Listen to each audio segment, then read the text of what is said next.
연일 수고 많으십니다. 지난해 법인 세수가 2016년 이후에 최저치를 기록을 하고 있고요. 전년 대비해서 무려 이제 23% 하락을 했습니다. 반면에 법인세 공제 감면세액은 10조 원을 넘었으며 사상 최대 규모를 기록을 했는데요. 그런데 전체 법인세 공제 감면 현황을 좀 들여다보니까 대기업 집단의 세액 공제 감면액은 전년 대비 한 1조 4,700억 가량 이렇게 증가를 했고, 이 증가분은 한 67%에 해당되는 수치입니다. 자, 법인 세수는 줄고 감면 규모는 늘었는데 여기에서 가장 혜택을 본 것은 이제 대기업 집단입니다. 법인세 문제를 우리가 다룰 때 늘 여야당이 좀 다른 입장을 갖고 있던데, 법인세를 인하하면 투자가 확대되고 고용이 증대된다 이런 이야기를 많이 하시고 하거든요. 미국도 보면 이제 트럼프 정부 때는 법인세를 좀 대폭 인하한 걸로 내가 알고 있고, 최근 새 정부인 바이든 정부에서는 법인세 인상을 주도하고 있는데, 이 법인세 감면을 했을 경우에 투자 확대, 고용 증대가 잘 안 되고 오히려 그 사내 유보금이 증대가 되고 고용은 준 통계들이 많은데, 부총님 어떻습니까? 실제 한 3년 정도 이렇게 경제 수장으로서 쭉 지켜봤을 때 어떻습니까? 예, 의원님 뭐 아무래도 미래 대비 투자라든가 여러 가지 첨단 투자, 원천 기술에 대한 투자를 유도하기 위해서 감면폭을 정부가 크게 해주면서 주로 그 혜택이 그런 R&D를 많이 수행하고 그런 투자를 많이 하는 대기업에 아무래도 많이 쏠림이 있었던 것은 사실입니다. 그 대기업에 그런 혜택을 주려고 한 것이 아니고요. 국가 전체적으로 정책적인 목적을 달성하기 위해서 하다 보니까 이제 혜택이 대기업으로 좀 많이 몰아진 것은 사실의 말씀이시고요. 그러한 현상을, 쏠림 현상을 좀 더 완화할 수 있도록 저희가 중소 중견기업에게는 할인폭을, 감면폭을 크게 해준다든가 요건을 완화한다든가 해서 시정을 해나가고 있는데 가능한 한 그런 폭을 더 강화해 나가도록 그렇게 해 나가고자 합니다.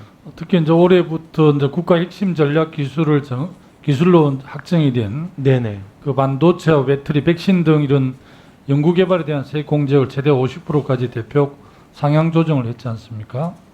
그래서 이 부분도 이제 대기업에 방금 말씀 주신 것처럼 감세 정책이 되는데, 제가 뭐 한 1년 정도 연수를 했던 독일 같은 경우는 대기업에는 자체 이제 R&D 예산 이런 게 많아서 네. 그렇게 좀 배려를 안 하고 오히려 중소기업이나 강소기업이 훨씬 더 많이 배려를 하는 걸 봤는데, 정부의 그런 그 애로점이 있지만 이제 중소 중견기업이라든지 강소기업에 더 많이 배려해야 되지 않는가 이런 생각이 들고요. 또 실제로 현재 신성장 동력 원천기술 연구개발비에 대한 세액 공제도 이렇게 이제 느리다 보니까 중소기업 세액 공제가 한 207억인데 상호 출자 제한 기업 즉 대기업 집단의 공제가 한 3,549억으로 이렇게 전체 세액 공제가 한 80%를 차지하더라고요. 그래서 이 부분에 대해서는 방금 말씀을 좀 주셨지만 좀 더 심도 있게 중견기업이나 강소기업에 대한 지원을 좀 확대해야 되지 않을까 싶은데 우리 부총님 어떤 개념을 갖고 있습니까? 예, 아까 말씀드린 대로 핵심 전략 산업 기업과 산업화 기술에 대해서도 중소기업은 50%까지, 그러나 대기업은 30-40%까지 해서 이렇게 차등화하는 게 하나 있고요.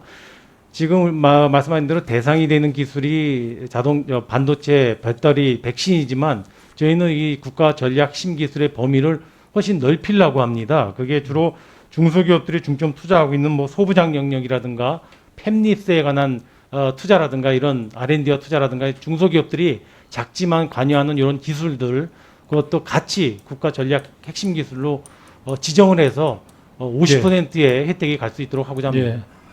예. 지난달 부총리께서 이제 대정부 질문에서 G20 10개국 가운데 한국이 가장 적게 재정을 지출했다는 그런 지적에 대해서 이제 반박을 하시면서 2년간 추가 경정 예산을 6번 했고 이건 역사에 없던 일이라고 이렇게 말씀도 하셨습니다.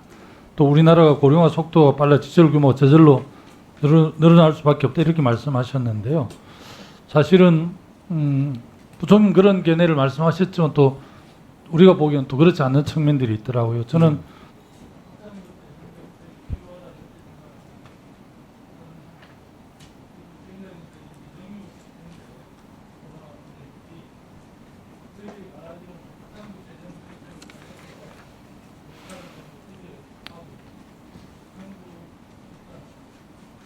예, 의원님 그 위기를 거치는 과정이 그랬지만은 일단 내년 예산까지도 정부가 국회에 제출한 게 8.3% 늘려서 제출했는데요.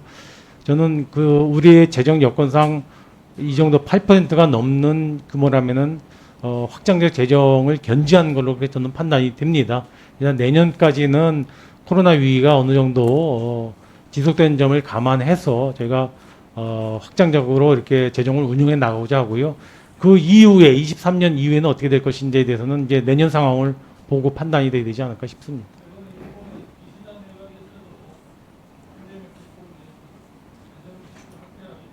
예, 네 그렇습니다. 예, 예, 뭐 의원님 말씀을 하여튼 유념하도록 하겠습니다.